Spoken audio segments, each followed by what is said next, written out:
Good evening, Des Moines. Welcome to the Doc and Lefty program here on webcast1live.com, coming to you every Tuesday from 6:30 to 7:30 p.m. on the Webcast One Live website and also docandlefty.com. So please, if one doesn't work, check out the other one because we're taking care of business on both sites. We're here in downtown Des Moines, and with me across the table is my partner in crime, thinking that the Bigfoot in the world is the United States government. Dr. Patrick Petrosh. Doc, what's up? Hey, not much going on. Hey, how was Altoona-Palooza? I heard you played a little bit and sang some songs. It was awesome, man. Big shout to the Altoona-Palooza folks. It was a great event. We were the new band that I'm in, the J.B. Morrison Band, was the kickoff gig. The kickoff band, 4 o'clock on Saturday, this past Saturday at Altoona-Palooza. And I mean, that was a professional setup, my friend. They kept, I mean, I've never been played a show myself where the kind of like the handler for all the bands was, hey, you need to get a tenderloin, you want to grab some food or a beer from the stand of the vendors or whatever. Here's some of our Altoona-Palooza cash that people have to pay for, like drink tickets or food tickets or whatever. Here, just take about 20 of these and put them in your pocket. I didn't end up using them, so I gave them away gave them back to the event. But it was they took care of us, and it was really a lot of fun. And then I played at my good friend Ed Bull, the Marion County Attorney's event. Who's a conservative Republican. Didn't you have to give up your liberal card to go play at that? Oh, it was me, and I think there were probably 3 other Democrats there. So it was a bipartisan event. Well, good. Yep. So you played well. You played for a long time. You were telling me before the show you played 6 hours. Yeah, altogether? 2 hours in Altoona, and then Ed and his friends didn't want me to leave. I didn't get out of there until I didn't start packing up my stuff until about 11. See, that must feel nice having friends that don't want you to leave, because I'm telling you, the whole neighborhood can wait for you to go. Oh, there are a couple different reasons for that. One, I was this pinko socialist living in your perfect Ayn Rand fascist paradise. Number one. Ayn Rand wasn't a fascist. She did just fine. I mean, we weren't fascists out there. Number two, who wants to taking your morning constitutional with your dog past the house where the sad law student who just got divorced is living for a few months before he has to take the bar exam? I mean, that can't be good for anybody. I probably decreased home values by about 25% that whole summer. Oh, wow, man, that's a lot. I mean, Yep. And I remember you sitting over there sweating it out because there's just rivers of sweat rolling right into the street. So, and then it would freeze up on his driveway. I'm like, listen, get a towel or something, put it down. Well, what can you do? Yeah, you can't do much. So anyway, well, also our social media guru, Jen, she's got a big thing coming up this weekend. Oh, yeah? Yeah, I wish the heck I could remember. I'm trying to find it on Facebook, and of course, Her band, the Spartan Blue, are they playing? No, she's joining a bunch of women rockers. Oh, the women writers in the round, yeah. Yes, there you go. That's what it is. So, yeah, they have that going on Friday, and she's going to come on and here a little bit later, probably when we're finishing out the show, and sing a little bit for us. And that's going to be exciting. Because if you haven't heard Jen, just all you got to do is YouTube Jen Allen. And, man, she's absolutely wonderful. So, and this will be the first time since we started the show that any kind of musical guest came on while you were here. Yes, it is. And it'll be fun because I generally try to avoid, musicals. Because that's right. Well, because, they have a tendency to be liberal. And, it's tough enough, being outgunned all the time. I'll tell you what's kind of interesting is that the culture, like the expressions of culture that we accept as expressions of culture, TV, movies, music, whatever, all notoriously liberal enterprises. And you wonder, is it just that the liberals have the loudest mouths, or the conservatives just aren't creative? Well, I think what happened, the creative people used to be very conservative. I mean, very, very conservative. And then you had the 60s hippies culture, which kind of changed everything. And in order to survive, I mean, when the people that are in power are liberals and you want to keep your job and you want to act and you want to sing, then you kind of toe the party line. And hold on a second. No. We know about the blacklisting and all that stuff. I mean, when the conservatives did it to the liberals? Yeah. All the communist people on the communist lists and all the rest of it who weren't on the lists or whatever. Well, I'm just saying when the power structure changes, right? Because I'm young enough to be from a generation when the the movies were fairly conservative in nature. Oh, I see what you're saying. And yeah, then the action over a movies. period, Yep. over a period of time, the people that run the studios become more and more liberalized. And then if you want to keep your job, you want to act, you want to sing, you go along with the liberals. Just like you pointed out, when it was run by conservatives, you had a more conservative party line. Well, and but the 80s, it's funny that you bring that up I promise we'll get off this topic here in a second and go on to things that you actually want to listen to. But I remember I took a class when I was in college about literature from the Vietnam War. And one of the things that we talked about was how the entire decade of the 1980s was kind of a reaction, kind of a whiplash reaction against that. And I was little, so I don't remember much of this stuff, but against the sense that we'd lost the Vietnam War in the 70s. And so the Rambo First Blood movies, all the big action stars coming out, fighting Russians or in some instances unnamed or generic Asian characters or whatever. Yeah.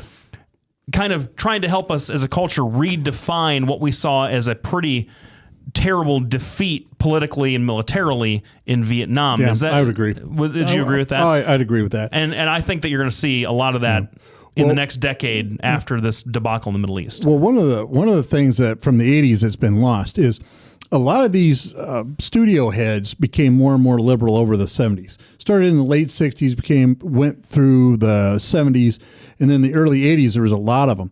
So you saw a lot more graphic violence, a lot more graphic sexual content, and it finally culminated in To Live and Die in L.A., which before that movie came out, it was the one where Al Pacino says, "Here's my little friend," and I forgot the name of that movie. That's Scarface. Scarface. Yeah. So it went Scarface. Everybody went, "Oh my God, this is not entertainment. This is just awful." And then that movie is great. Then they went to Live and Die in L.A., and that was even worse. And then there was a giant backlash. And then, of course, everything kind of shifted back. Oh, we're going to be a little bit more conservative.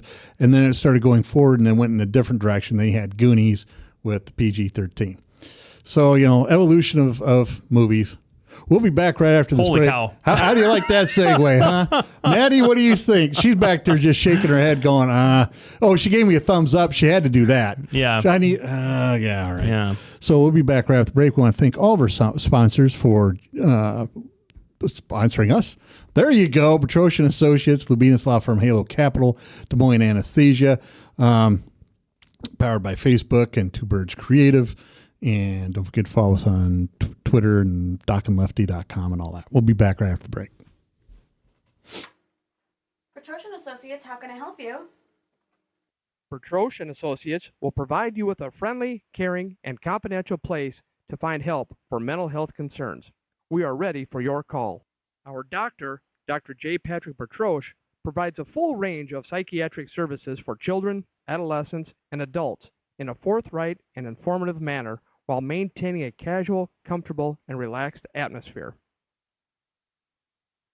Whether you're 10, 25, 50, 80 years old and beyond, everyone needs to live within their means. I'm Tom Coates with Consumer Credit of America. For almost a quarter of a century, we've helped people of all ages learn to manage their personal finances to benefit them far into the future. When problems arise, we've got the experience you need to make those debt problems go away. Got financial problems? Call Consumer Credit of America. From the RE/MAX Real Estate Concept Studios, this is Webcast One Live. So Seattle. Hey, welcome back, everybody. Thanks for sticking around with us here this hour. Doc and I were talking about what we wanted to do for the show today. And go ahead.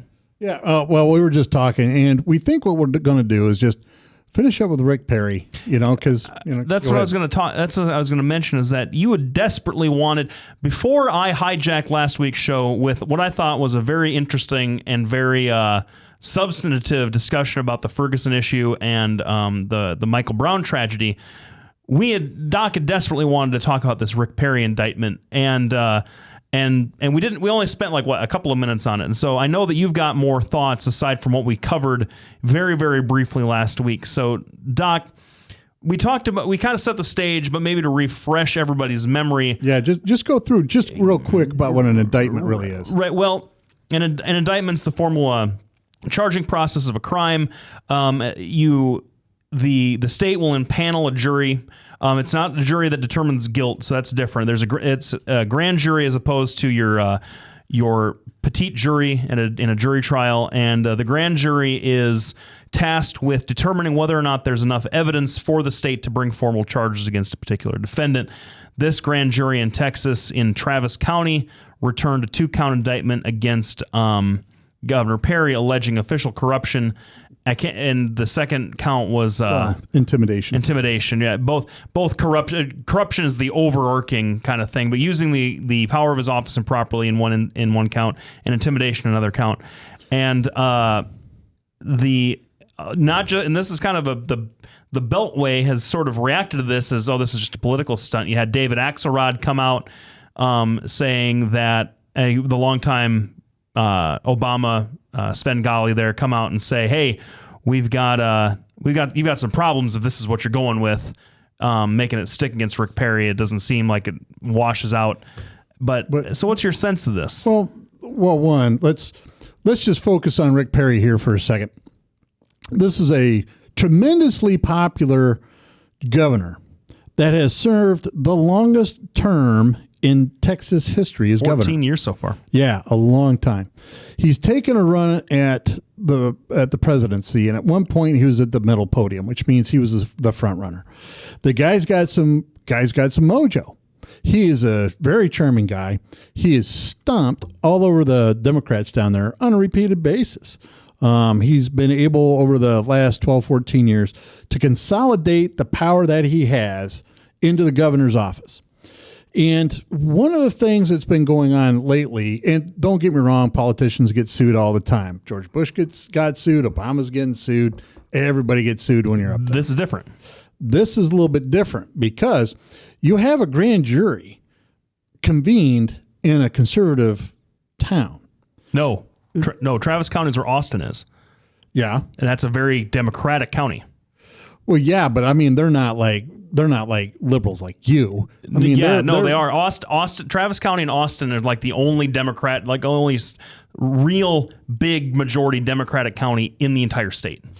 Well, now I knew that, but for me, I'm going conservative instead of Republican versus Democrat.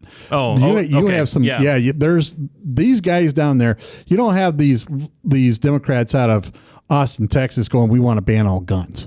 You don't have these Democrats down there going, well, rah gay marriage. You don't have them doing that. Maybe some of them in Austin do. Some of them in Austin is a weirder. It's a fun town. It's a college town. Yeah, it's a college town. Yep. But I mean, these people are fairly conservative. The guy prosecuting this is, I think you worked for Governor Bush. He was appointed. He was in the running for, or had been appointed as a U.S. attorney under George Bush the First. Yes. Yeah. And and he supported the Bushes all the way through. Yep. And so this guy has fairly good credentials. The judge hearing the case is conservative. I think maybe the judge hearing the case is appointed by George H.W. Bush. Yeah. So they're connected to the family. So the trick is, what they're really saying is Rick Perry, because this is what happened. In this particular county, the DA is elected locally and answers locally to this. This is how they do it. To the county, yep. How they do it here, too. And the problem is that she also runs the, I forget what you call it. The Public Integrity Unit. Yes, the Integrity Unit. And here she is prosecuting drunk drivers and other criminals. And here she is, quite obviously drunk and over the legal limit. And behaving poorly while she's in custody. Yes. So fine, it's the DA, but when you're also responsible for the Integrity Unit, that raises it to a different level, a different standard. And what Rick Perry said is, listen, you're going to have to fire her. This can't go on. This doesn't look good to anybody. Nobody thinks she ought to be up there. And the person that's responsible for canning her said, no. But you can't can her. She's elected. She is elected. You can't fire her. No, you can't. Only the voters can fire her. Yes, but you can impeach her. You can, say no through certain avenues you can get rid of her, right? I mean, it's not like I don't know how Texas works. I don't. Well, but generally there's a method to getting rid of bad apples, Right. Right. And so they didn't utilize those methods. He said, "Listen, if you don't, I'm going to veto your money if you don't get rid of her." They said, "Great, veto the money." He vetoed the money. What they're saying is not that it's illegal or that he did anything wrong by vetoing the money. That's a line item veto. What they're saying is he bullied them and he used his influence in an improper manner as the governor of Texas. That's really what it boils down to.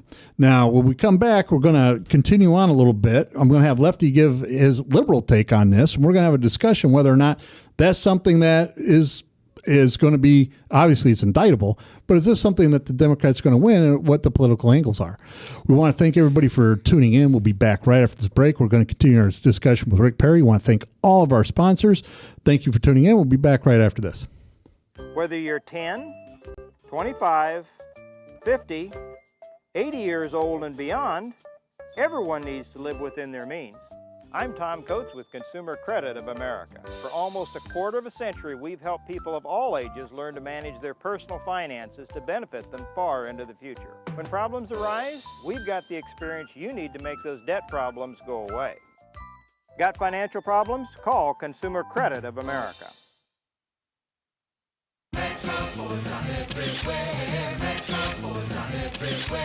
See them here, see them there. You got bad credit? We don't care.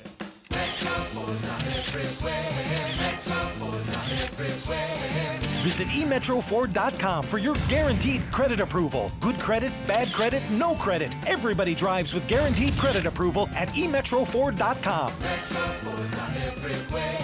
Visit emetroford.com today. From the RE/MAX Real Estate Concept Studios, this is Webcast One Live. Hey, welcome back, everybody. We're talking about Rick Perry and the kind of facially convenient mess that he's in right now with respect to his potential 2016 presidential run. That's what a lot of Republicans are saying. This is just kind of a preemptive strike against Rick Perry to keep him from running in 2016. He's obviously taken it that way because he's using it as a campaign stump. Well, speech. he's saying it's straightforward. It's politically motivated. Well, here's that's been the line from every Texas Republican that's responded to this and asked a question about it. What I find interesting is there have been interviews with some of the members of the grand jury. Because jury members don't often like to talk about the cases that they're on, whether it's a grand jury or the jury in a trial or what. They don't like giving those kinds of interviews because it's a pretty serious thing, even when it's just a grand jury and you're determining evidence. But a couple of the members have granted interviews to the press down there, and they've said, "Look, we're not making any comment about what he's actually guilty of, but we kind of resent this diminution of our role because we heard a lot of evidence and we fairly considered that evidence. And at the end of the day, we returned an indictment and we didn't just do that for kicks. I would be very, very surprised if in Texas you found 12 people to be on a grand jury who are all rabid enough Democrats to return an indictment if there was no evidence of wrongdoing. And so I think that on its face it looks a little thin. Like I said last week, he was indicted. It's too easy to say, oh, indictments don't matter, because they do. They do matter. And you're right. But part of the thing when I'm looking at the exact verbiage of the thing over here online, and the verbiage is subjective, right? The verbiage is, well, we think he abused his power. Well, how do you define that? Do you define that as, hold on, you have the chief of the integrity unit and a DA who's drunk 3 times the legal limit, behaving badly, prosecuting these things, and I'm going to withhold your funding until you correct this situation? Is that an abuse of power? And, and frankly, I don't see any other case history that's similar. You get a lot of people, suing for this, suing for that. A lot of it's like, well, like Boehner suing Obama. Hey, we're going to sue you to make you enforce this law that everybody hates, right? You get that kind of stuff. But this is a criminal indictment. That's what makes it different. It is. It's much different. Well, but I think a lot of Republicans are trying to equate, not necessarily how you did it, but are trying to sort of talk about this in terms that make it less than what it is.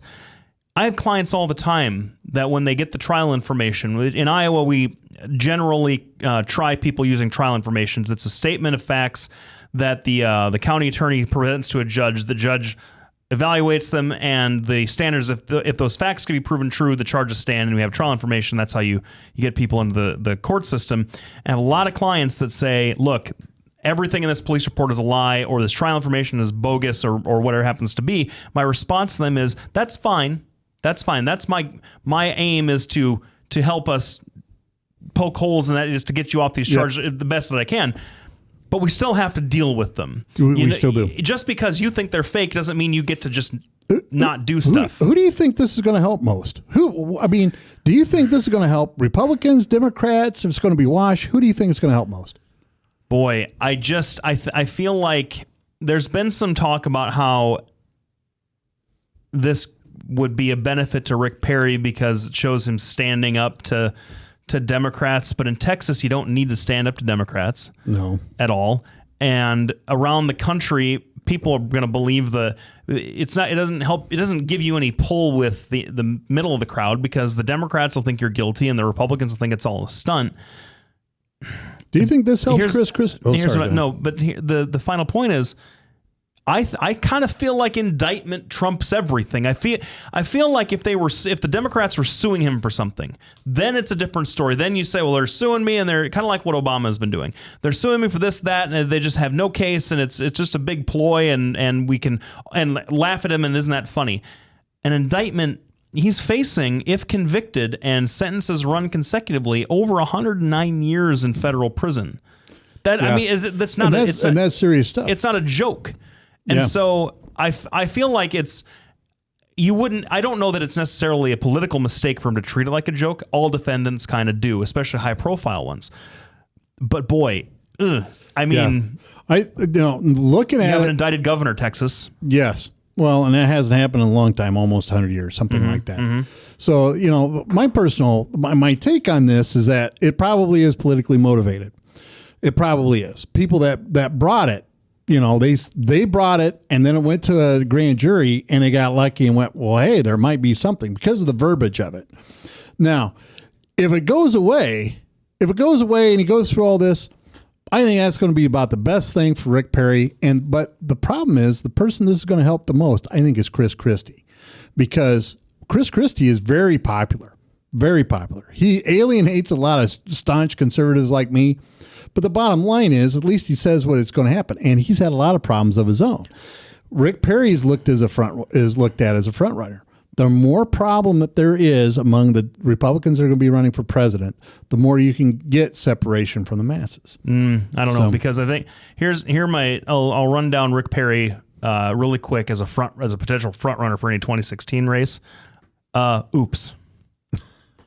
Okay. The number one. He can't remember stuff. Yeah, and everybody, and that will be the ploy of everybody that runs against him. Chris Christie gave Obama a hug, and his approval rating plummeted amongst conservatives after that. After he hugged him after Sandy, the guy who's interesting.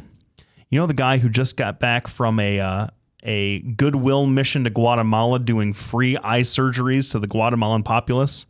One Rand Paul, is very interesting because I kind of think that there are some independents and some Democrats out there who are going to look at Rand Paul and say, boy, if we had to choose between Hillary Clinton and Rand Paul, man, we don't want to go to war. Man, we don't want to, we really want to kind of demilitarize police, or, all the we want to go on the side, more of a liberty kind of thing. And Rand Paul is saying a lot of the right things, and Hillary we love her, but man, she's coming out hawkish. She really is. Have you seen the last couple of things she said? You should love that, though. You know, that's the thing. Everybody thinks I love war. I don't. But I do believe that you need to be able to project American power. And that is going to be a great segue into our next segment, which is why... Well, let me ask you this before we go. Got 30 seconds. Project American power. Do you think that Rand Paul could do that? No, I don't think he can do that. Right. That's kind of the conservative backlash against him. Yeah, and that's legitimate because we see what happens when there's a perceived lack of leadership. Whether it's real or not, that's how it's perceived. And we'll be talking about ISIS, why the Congress is sitting on its thumbs doing nothing, and why Obama is perceived to be going out to lunch in the middle of these crises. We'll be back right after the break. I want to thank all of our sponsors, Bertroshan Associates, Labinas Law Firm, Halo Capital, as well as Des Moines Anesthesia. Des Moines Anesthesia. There you go. Geez, it's some bright white letters, too. We'll be back right after this break. Thanks, everybody, for tuning in. Follow us on Facebook, Twitter, Google+, and DocandLefty.com. Bertroshan Associates will provide you with a friendly, caring, and confidential place to find help for mental health concerns. We are ready for your call. We are proud to work with military personnel and their families. Our doctor, Dr. J. Patrick Bertroche, provides a full range of psychiatric services for children, adolescents, and adults in a forthright and informative manner while maintaining a casual, comfortable, and relaxed atmosphere. Our licensed mental health therapists provide individual counseling to children, adolescents, and adults, including couples and marital counseling. Visit our website at bertroshanassociates.com for more information or call 515-334-9484. Our offices are located at 5525 Meredith Drive in Des Moines, just east of Skate North off Merle Hay Road. Isn't it time to talk to someone? Take care of yourself and your family. Contact Bertroche and Associates. Hey, welcome back, everybody. Thanks for sticking around for the first half hour. We are discussing a couple of different things today. We talked about the Rick Perry issue, and we're leading that into kind of the more national, international focus of kind of trying to maybe dial into what American leadership looks like today and what Doc has couched as the perceived lack of American leadership around the world. And I know where you're going with this.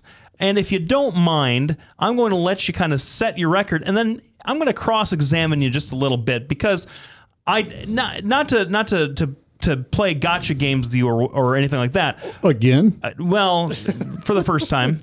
But I want to drill down into because I hear this from conservatives all the time, and I kind of want to drill down into exactly specifically what you mean, because I feel like most of the time the conservatives say, "Oh, Obama's not leading. He's not leading. He's not projecting American power. He's not doing this or that," but can't explain exactly what their beef is.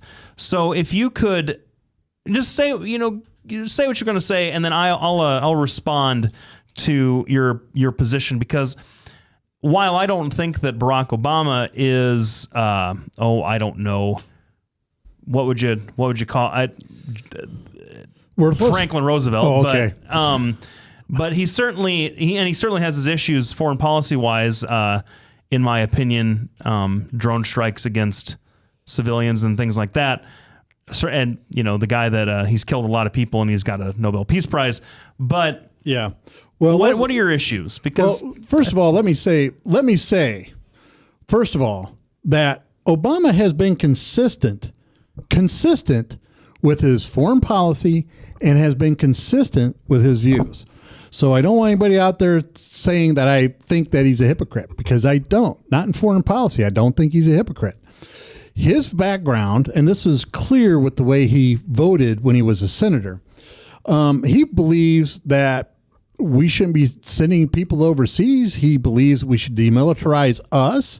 And he also believes essentially that other countries are much better at creating their own solutions regionally and locally and globally than we are coming up with solutions for them. There's something to be said for that. But the problem really is, if your leadership is perceived to be weak, people don't follow you. And that's what you see in these little hot spots around the world is a perceived lack of leadership. Now, is it truly a lack of leadership? No, not really. It's just a step back and an absence of somebody fixing your problems.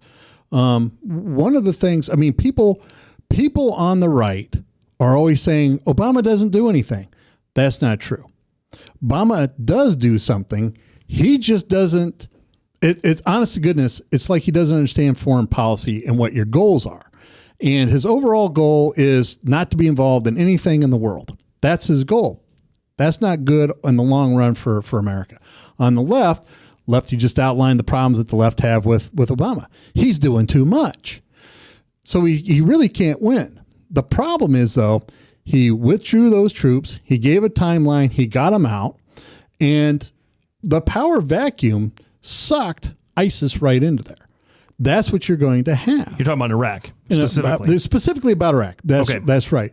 And if America doesn't have the leadership, right, and he's not taking the front line, and he's sitting there going, well, we're going to arm the rebels, then not arm the rebels, and then he wishes he's not. And that's in Syria. In Syria, he stuck his foot in his mouth and created all kinds of problems.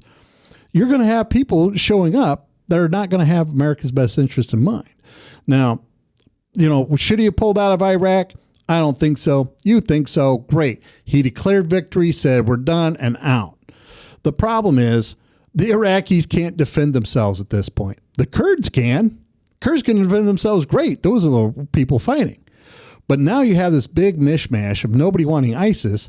And at the same time, we're sitting here going, hold on, we're going to have to bomb Syria now, but not to get rid of Assad, which has been one of the points that Obama and the left has wanted. So that's my take on this. There's a perceived lack of leadership from the U.S. People are taking advantage of it, and locals are taking care of the problem locally. And that's just one phase of diplomacy. Okay, I was gonna ask some questions, but we're running a little bit short of time, and so I don't want to get too deep into it. But I just want to point out. Ask your first question when we come back. Well, I want to point out a couple of things. Oh, okay, fine. Isn't it the case that Obama favored military action in Syria? Isn't that true? Well, he drew a line, and then when they because here's what it is. That's not the question. He favored it. He came out and said, I want to authorize military force in Syria, but we are a democracy. I want the Congress to vote on it. And the Congress didn't. And that's true. And he didn't do anything in Syria. But he's still a leader of the free world, and there's a reason that the 90 Days War Powers Act is in effect. Right? Which is why he went into Iraq, where we already had an interest. We still had troops there, even though most of them had been withdrawn. And I still kind of think that the War Powers Act is probably unconstitutional. Basically, it's been challenged. I know that. But if you, so the Supreme Court says it's constitutional. No, I know, but conceptually, right. the idea of the Congress limiting the power of the commander in chief is probably not. I know all that. All right, right. Well, my thing is there's a lot of reasons why we don't want to bomb in Syria. There's a lot of good reasons not to bomb Syria. Period. One, Assad turns out to be one of the last bastions against ISIS. So we don't want to take John McCain and Lindsey Graham wanted to arm. Don't make me defend those guys. I hate it. But see, that's why it's so complicated, though. And absolutely, when we talk, the president's a lot easier to pick on than 535 do-nothings in Congress. That's always been the case. You got that right. I'm going to give Lefty 100% credit. This morning he said, we really ought to talk about why Congress isn't going to do anything. So why do you think they're not going to do anything? Because, and I'll tell you, I'm going to lay the blame square. Well, I'm going to lay the political blame at the feet of the Republicans, and I'm going to lay the sort of just kind of the moral blame or whatever. Now, I always think that military action is immoral. I always will. And that, not to say that our military are bad people, but You bet. that war is an immoral thing. You bet. And I'm always against it no matter what, which is why I'm not a politician or the leader of any kind of country, because I, as a pacifist, I can't, that wouldn't be good for anybody, really. You could be president of Lefty Stand. I could be the prime minister of Japan. I mean, they have a pacifist constitution. Yes, they do. But the point is, the Republicans in Congress have been lockstep opposed to anything at all that would give Obama, and this is different, and I think you'd agree with me on this.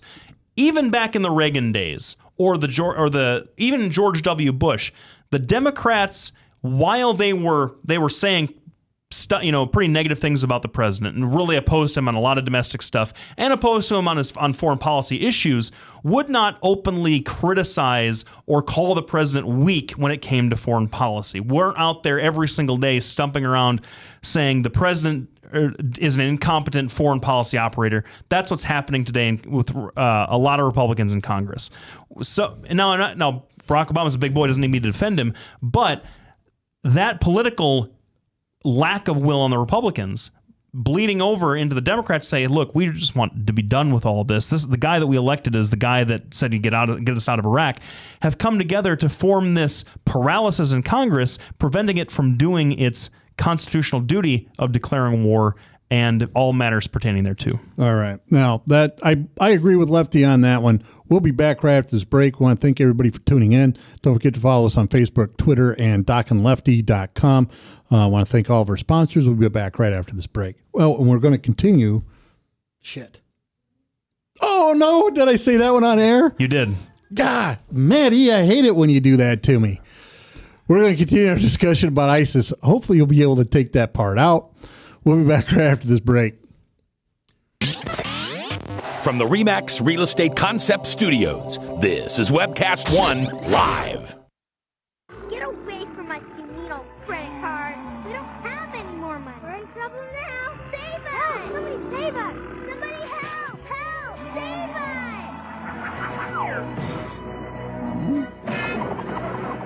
us! Hi, I'm Tom Coates from Consumer Credit of Des Moines. If your credit card's a little too animated, give us a call. Hooray! We're saved! Consumer Credit! You're our hero! If Tom Coates from Consumer Credit of America was your personal webmaster, Tom would filter out all bad debt emails. If Tom was your mailman, you'd never get any debt reduction junk mail. If Tom Coates was a lineman, he'd block any phone calls offering to reduce your credit card debt. Hi, I'm Tom Coates with Consumer Credit of America, and we're still your best choice for credit counseling. We're local, we're accountable, and we can do more. You make the call when the time's right for you. When it comes to competition, there really is none for Consumer Credit of America. Hey, welcome back, everybody. Thanks for sticking around. We're talking about, I don't know what ISIS. you'd call it, the boiling cauldron of the Middle East. I'm 32 years old. I was born in 1982. At the beginning of January 23rd, 1982 is my birthday, in case you guys want to send me a card next year. And I remember the first Gulf invasion in the early, before, with the first conflict with Iran in the 80s, after the hostage crisis was over, the Persian Gulf excursions with our ships that were there for months and months and months. I remember one of my earlier memories as a little kid was when we were living in South Dakota, we had lived next to a neighbor, and the son of it was an older couple, and they had a son who's probably my dad's age, who was in the military. And I thought this was the coolest guy in the world, wearing his uniform all the time, big studly guy. And I always asked about him, and they always said, he's in the Persian Gulf, Blake. He's in the Persian Gulf. And this is probably 1987, 1988. My entire life has seen the quagmire of if it's not Egypt and Israel, then it's Israel and Palestine, or Iraq, Iran, Afghanistan. My 32 years of this country's history has been taken up dealing with this region. Yeah, well, with no end in sight, and it's always been that way. Now, one of the things. Now, I'm going to be direct criticism of Obama. Now, both Bushes and Reagan were able to get together coalitions of countries to go in and do something. That's the truth is I think that's what Europe's waiting for. Europe's waiting for American president to come and say, hey, listen, this is how we're going to deal with this stuff in the Middle East. Because the bottom line is, look at the guy that beheaded this poor James Foley fella, they call him one of the Beatles. His dad's living in Britain. Yeah, he's a British citizen. He's a British citizen, was an Osama lieutenant, and this guy goes and fights for ISIS over there. Mm-hmm. So we have to start doing something. I mean, and honest to goodness, I mean, I've seen a lot of reports out of Britain after this beheading, and they figured out this guy was a rapper there, about, well, we've lost control of our borders. We need to start, figuring out how we're going to protect ourselves more. Well, it's too late. It's too late in Europe to protect your borders. One, they're right there. But two, Obama is not stepping forward and going, well, hold on. Let's form a coalition to try to eliminate this. One of the interesting questions that I would pose to you, being the lawyer. Now, first of all, I want to say this is an opinion show. What Lefty says is his opinion and not an official, legally, whatever. Sure. advice. Yeah. Don't rely on this. Yeah. Don't rely on Lefty. But if they've declared themselves a caliphate and they're holding the reins of a state and they have the bureaucracy in place to rule in this area, are they now then a rogue state? I mean, are they a country? And if they are a country, can we declare war? Because really, Obama's treating this as well, it's a criminal act. It's not a criminal act, because if it was, you wouldn't be over there droning them to death. Well, right? But I mean, really. Well, but one of the reasons there is that ISIS has been on the record as desperately wanting a land war with the U.S. because they think they're winning. They think that they've defeated the American trained Iraqi army for all intents and purposes. They got the Kurds on the run. They've got and America just has not been responding, saying, hey, the folks that we left there need to be the ones doing this job. And that's not just this administration. That's the entire country feels that way, which is so the frustration that people feel is not frustration that America is not doing its job. It's the frustration of, gosh, we're going to get into another long protracted thing in Iraq after we've just spent the last 13 years getting out. I mean, or the last 10, 11 years getting out. Well, yeah, whatever. You know what I mean? And so, but the definition of a state, I mean, look how long it took South Sudan to get statehood. Yes. I don't know that you just get to, in 2014, you don't just get to conquer a bunch of territory, call yourself a state, and then be recognized by the international community. It's not pre-World War I. That's how it used to happen. It doesn't happen that way anymore because of the globalization of the world community. So, I mean, what would you declare war on? Honestly. Well, yeah, I mean, that's it. Now, just now, seconds ago, headline on Fox News says top lawmakers demand an up or down vote on any action against ISIS. So here we are talking about, so lawmakers on both sides of the fence going, well, yeah, we ought to do that. The truth of the matter is, Obama doesn't want a lot of foreign entanglements. He just doesn't. He doesn't view that as something that's good for the world, even though it may be good for the U.S. That's been his foreign policy. But see, it's a shift. It's a shift, and it's a long time coming. It's going to happen eventually, sooner or later. And why not now? The Cold War era of keeping the U.S. in just these tiny little conflicts every couple of years, that has done more to, if you call it projecting influence, that's fine, but it's done more to alienate the people that are now fighting against us than anything else that we've been doing for the last 50 years. We inserted ourselves into the Soviet Union Afghanistan problem in the 80s, and now we have the Mujahideen that has spawned all the Islamic State, ISIS, the Al-Qaeda in the Islamic Maghreb, all these different factions. The Taliban came out of that tradition too, although they're a little different. And so Obama pulling back on the reins and saying we're not going to manufacture these conflicts the way that we've been doing. Not just Reagan, Carter never fired a shot, but even before then, we're going to go over into the Falklands. We're going to go over here. We're going to go into Grenada. We're going to do all these different kinds of things. Into Vietnam. Into Vietnam. Yeah. Exactly. And so into Cambodia. Yep. Into Korea. And this now I agree, because what Blake's talking about is the concept of containment. That's been driving our foreign policy. Yep. One of the things, and it's different now. Now, you don't ever hear me say a lot of positive things about President Obama. How many times have you ever heard me say, "Geez, this is a great deal that Obama's given us"? You once said that you thought he was a pretty handsome guy. I think. Yes.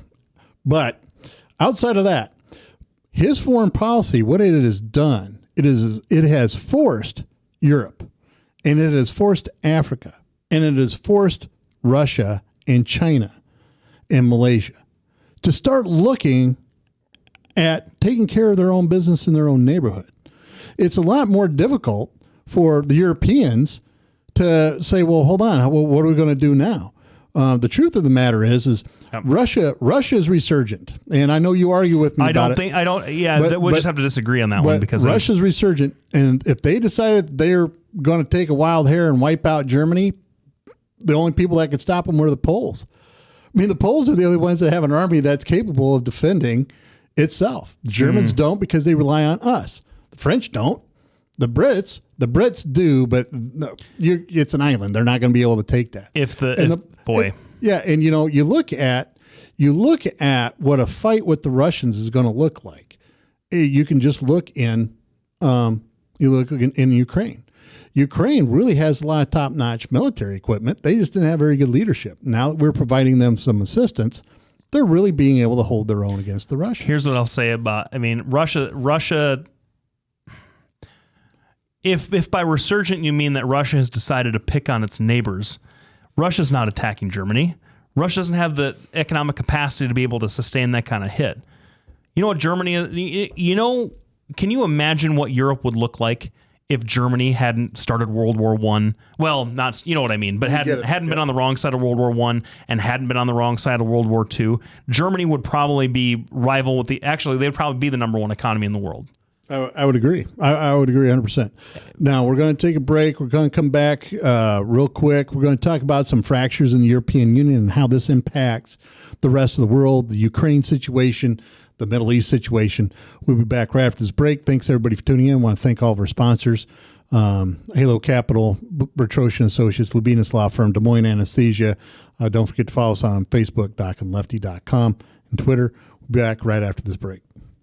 Bertrosian Associates will provide you with a friendly, caring, and confidential place to find help for mental health concerns. We are ready for your call. We are proud to work with military personnel and their families. Our doctor, Dr. J. Patrick Bertroche, provides a full range of psychiatric services for children, adolescents, and adults in a forthright and informative manner while maintaining a casual, comfortable, and relaxed atmosphere. Our licensed mental health therapists provide individual counseling to children, adolescents, and adults, including couples and marital counseling. Visit our website at bertrosianassociates.com for more information or call 515-334-9484. Our offices are located at 5525 Meredith Drive in Des Moines, just east of Skate North off Merle Hay Road. Isn't it time to talk to someone? Take care of yourself and your family. Contact Bertroche and Associates. Hey, welcome back, everybody. Thanks for sticking around. This is Lefty, Doc and Lefty, coming to you live right now, 6:30 to 7:30. It'll be on our website. It's live streaming on webcast1live.com. The place to check us out will be on YouTube here shortly after the show.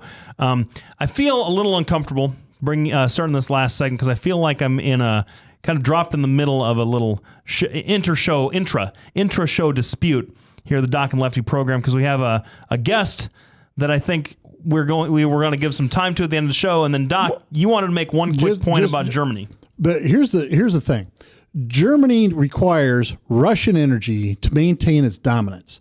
The other countries in Europe are angry about it.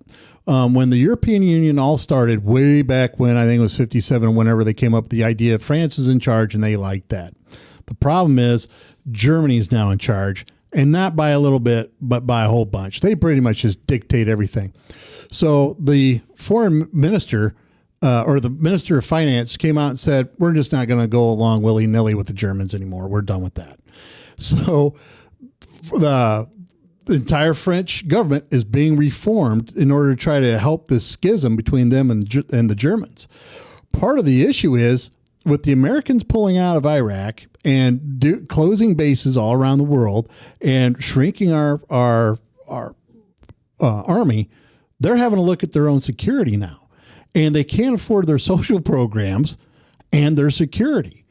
And so they're really having a lot of problems trying to keep their economies going under the circumstances. And why this is important?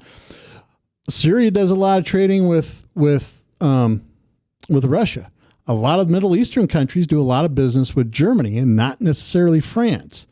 So if there is a schism in the EU, what that means is you're also going to have Europeans stepping up and projecting their power to protect their interests. And that's going to be important in Africa because the French are involved in Africa a lot. It's going to be important in the Middle East, particularly in Libya, where which is in Africa. But I forgot Yemen. It's not Yemen. It's like Qatar or something. I can't remember that. Mm-hmm. Just launched an attack without our permission, right, against them. Plus, ISIS captured an airfield with jets intact in Syria, and Syrians haven't been able to take it back. All that's going to impact all the way around. Now, you want to introduce Jen? No, you go ahead. I didn't know this was going to happen. Well, she's got to walk past behind me. So. Oh, well, so go ahead. We our guest this evening is the person that makes the Doc and Lefty website, the Facebook stuff, the Twitter stuff. This is the straw. She's the straw that stirs the drink, folks. This is the person that is with us to make sure that we do all the things we need to do so that you can hear the voices we're trying to bring to you every single week. Jen Allen has come in. She's the lead singer extraordinaire of her new group, Spartan Blue, which had a gig, I believe, last week, if I'm not mistaken, or the week before. If you weren't able to check those folks out, and she's here to perform one of her tunes for us today. And this is all kind of to promote your event, Women in the Round, which I believe is on Friday at the Ritual Cafe in downtown Des Moines, which is a great place to go. Their vegan panini is dynamite. It's got the hummus, and it's just awesome. But anyway, Jen, what are you going to play for us? I'm going to play a really new song. It's called Flicker. But there's the show on Friday at Ritual, and then there's also another show with the full band that's happening on Saturday at the Des Moines Social Club. And that one's actually a cancer benefit. It's called the Burton Ball. Fantastic. What time is awesome. That? That one, doors open at 4. Show starts around 5. So that'll be fun. It's Tim Burton themed. So it'll be a lot of people dressed up ridiculously. Right on. So, yeah, I'll take it away. All right, and let me know if volumes are off at all.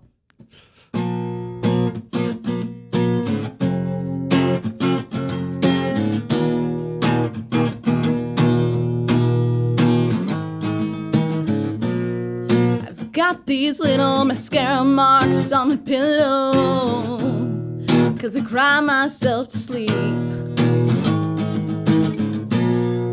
Maybe because I want to.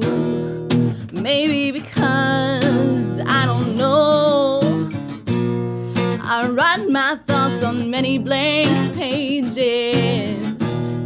Then I cross all of them out. I'll toss these papers on the tinders that we have strewn about. Build it higher, reflect the light, lose yourself in the fire. We both burn so bright. Build it higher, reflect the light, lose yourself in the fire. We both burn so bright. Flicker, flicker, flicker, flicker, flicker flames.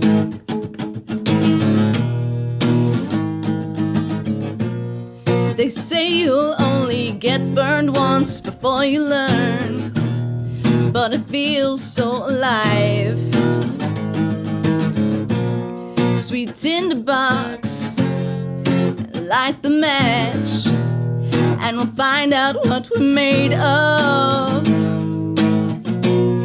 Build it higher, reflect the lights, lose yourself in the fire. We both burn so bright. Build it higher, reflect the lights, lose yourself in the fire. We both burn so bright. Flicker, flicker, flicker, flicker, flicker flames.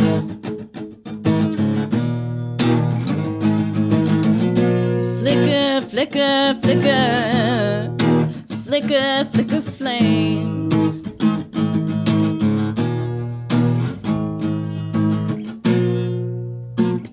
All right, that's pretty good. Now I'm not in position to judge music. I just know what I like. So we'll throw it over to the professional musician.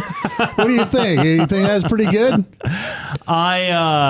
I'm going to defer to your opinion. My opinion about music, it's so complicated that I don't want to talk about it too much. All you got to do is say, "Yeah, that's good, Blake." That was really good. I'm telling you, they could complicate the most simple thing. I'll tell you. No, I thought it was really good. I gotta think that's a song for the whole band, right? Generally, because they all are. I could definitely tell that your that song rocks a little harder than, and as an acoustic guitar player, I can say this, that rocks a little harder than what you were, even though you're able to rock pretty hard just on you got to check the her out on track of mine. YouTube. Disclaimers galore. Oh Yeah. Well, honest to goodness, this is what it's like talking to him. Hey, Blake, you want a sandwich? No, I dug it. What kind of sandwich did I have? What do you mean by a sandwich? What can you define what salami is for me? Honest to goodness, this is what it's like talking to him. If you've ever seen salami in the actual salami store, you would know that you need to ask some more questions. No, I liked it a lot. And folks, if you dug that song, you'll see that and a whole lot more at Women Around Here on Friday, and then Spartan Blue on Saturday, Des Moines Social Club, Ritual Cafe on Friday, Des Moines and Social Club on Saturday. Doors open at 4, starting at 5. Jen, thank you very much for playing your song. Hold on, before we go, that's a one song of many, I'm sure. Are you putting something new together with Spartan Blue? Are you recording? Are you doing anything right now? We're about to, yeah. We just pieced the group together recently. It's got a very new sound that we're developing, and we're just... Now, I heard there is a rumor. A rumor? That I think it's your new bassist. Is that who it is? Yes. That he had played on Slipknot's first... No. That rumor's not true. That's definitely not the new bassist. Well, then, do you have a person in your band like that? No.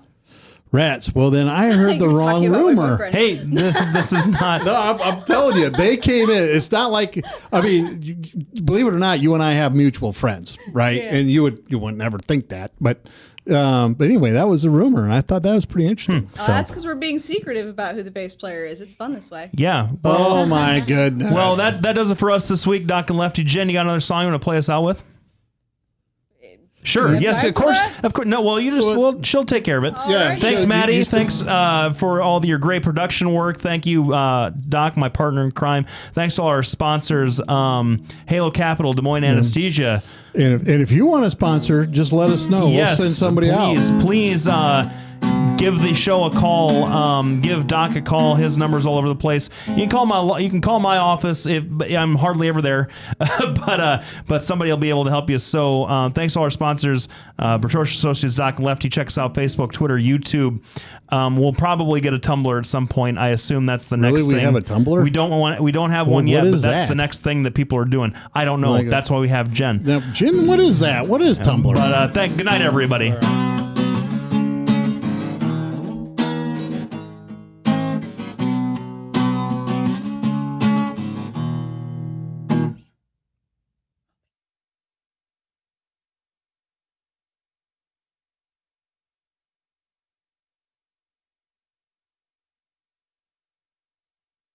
Hi, I'm Representative Tom Shaw, and I love these guys. Both of them. Love these guys. Get over here. Get over here. Love both of them.